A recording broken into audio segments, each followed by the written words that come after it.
Welcome to Property Life.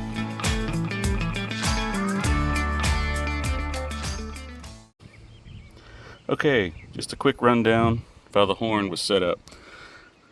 So this particular horn has a threaded fitting that is actually the same as compression fitting. So I got a 1/4 inch compression coupler so that it would thread into the horn and then allow me to compression fit the 1/4 inch tubing, which comes to the solenoid, which is 1/4 inch compression going to a 1/4 inch pipe thread into this solenoid, which is a 24 volt solenoid, which is connected to the original horn circuit.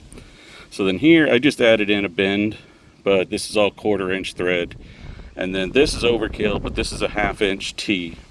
So this goes from this fitting right here is a 1/4 female to a 1/2 inch male into this, and then up here at the top I have a 1/2 inch male going into this and a 3/8 male going into the truck.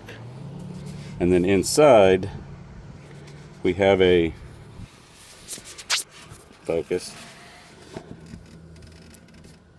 So we got a 1/2 inch male going down to a 3/8 female, where the original 3/8 male 45 fits with the 1/2 inch compression line. Clear as mud. Hope that makes sense.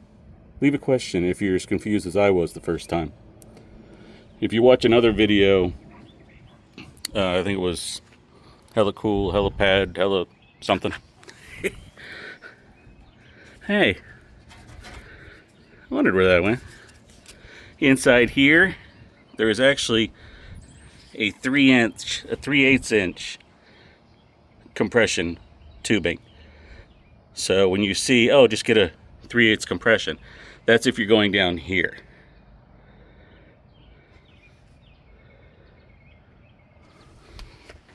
Up here, these are 1/2 inch compression with a 3/8 fitting.